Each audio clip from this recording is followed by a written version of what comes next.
The Seattle Mariners beat the Diamondbacks 6-1. This is a Mariners post-game show. Your Seattle Mariners are on a little bit of a roll here. They're now 2 games above 500, and they win another one after winning 3 straight series.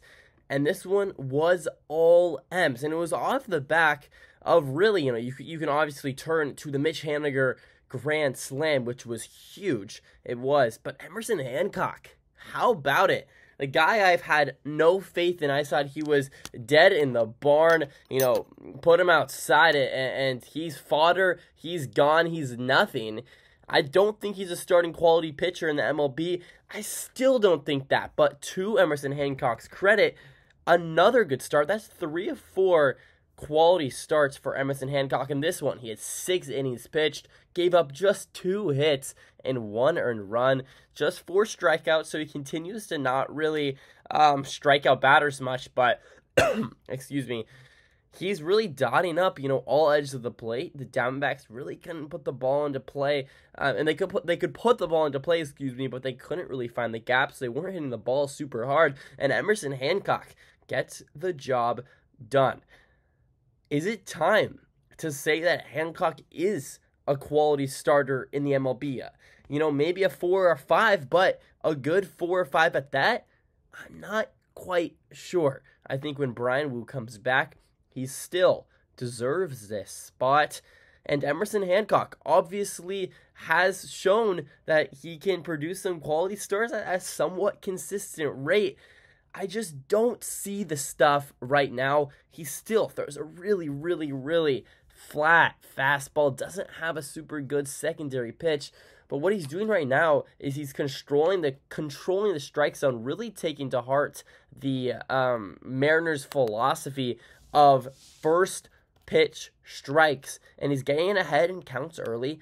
And Emerson Hancock really, really doing a good job. And then after that, Trent Thornton and Cody Bolton goes 3 innings combined. They give up only 1 hit and 0 earned runs with 3 strikeouts. A great day for the bullpen again. And the Mariners, all in all, wrap it up 6-1. Let's look at the Mariners hitting box score. Josh Rojas at the leadoff spot continues to rake in the number 1 hit-off spot. He goes 1 for 3, but he touches home plate twice, and he gets on board with an RBI from a solo home run. Good for Josh Rojas.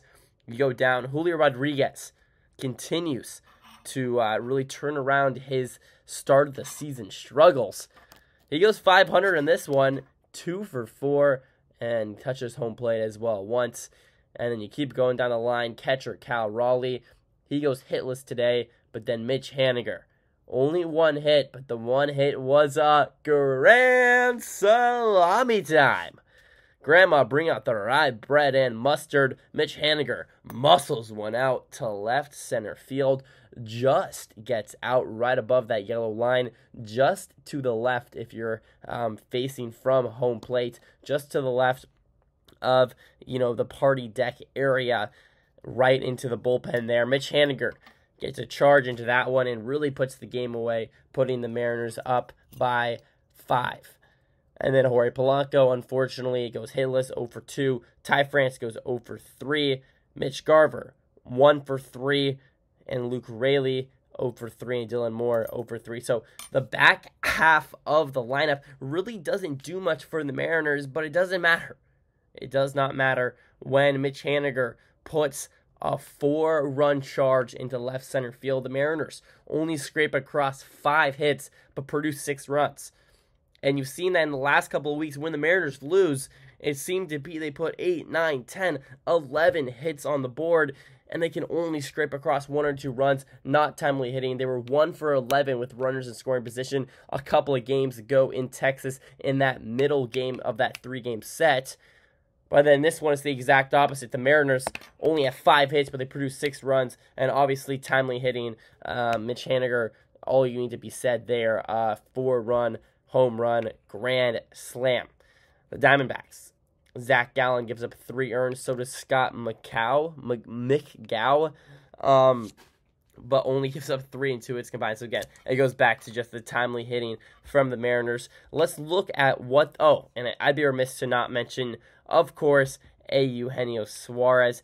He makes his appearance back in a Mariners stadium in T-Mobile Park. Ketel Marte also, but it's really, Eugenio Suarez. He said before the game he wouldn't be surprised if he cried. I don't think he did, but he got a little standing O. Good for Eugenio Suarez. Wish he really got a hit, to be honest. Out of all the guys you wish you get a hit from the Diamondbacks, you hope it's Eugenio Suarez. But as a lineup, the Diamondbacks only muster 3 hits. So, yeah, unfortunately, one of them was not Eugenio Suarez. The only guy on the Diamondbacks I hope would get a hit.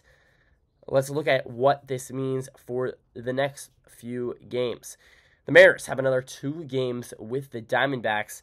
There'll be a couple of tough games, but, Emerson Hancock just pitched. That's your quote-unquote weak starter out of the way, even though he's been pretty solid throughout the season at this point.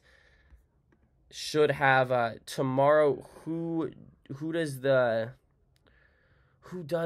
Mariners throw out there tomorrow? I believe it's most likely Bryce Miller, maybe George Kirby.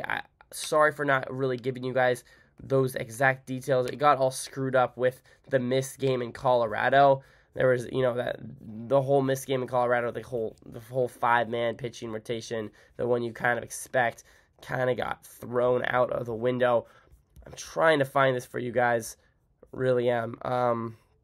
Yeah, but anyways, you have those 2 game sets against the Diamondbacks, and then you go and you play the Braves. And the Braves, obviously, a super good team. George Kirby. Okay, good. Whew. I'm not completely lost it, guys. Sorry, it's late. My apologies for getting this postgame out late, but we do a postgame every single day. Life must go on. Shit happens, and it continues. George Kirby pitching tomorrow, so that should be another favorable matchup for the Mariners. If the Diamondbacks wanted to take an easy one, today would be the case, but they did not capitalize. So the Mariners could wrap up a series win tomorrow, 6:40 p.m. West Coast time on the East Coast, so 9:40 over here. And then the Mariners play one more against the Diamondbacks, and then you got a 3-set with the Braves, a 3-set against the Astros, and a 4-set against the Twins. So that's a tough stretch. The Mariners really need to capitalize on these next few games against the middling Diamondbacks. But that's about all I have to say. I'm not going to keep you here too long. This is the NW Sportscast. If you made it all the way to the end of the video, please leave a like, comment, and subscribe. It means a lot to me and Levi. We do daily post games every single day. The Seahawks are also in the middle of a draft process right now. We're trying to do a lot of, pick analysis. We did a lot for Byron Murphy today. Not as much for Haynes today, but really good offensive guard out of UConn. Hopefully we should have a video out tomorrow. He should be our starting guard for the years to come. A great steal at the 81st overall pick. Hopefully we should get that out tomorrow. So if you want to watch that, go check that out. And that's about it. This is NW Sportscast. Leave a like, comment, and subscribe. Thank you guys. And as always, go Mariners and go Seahawks.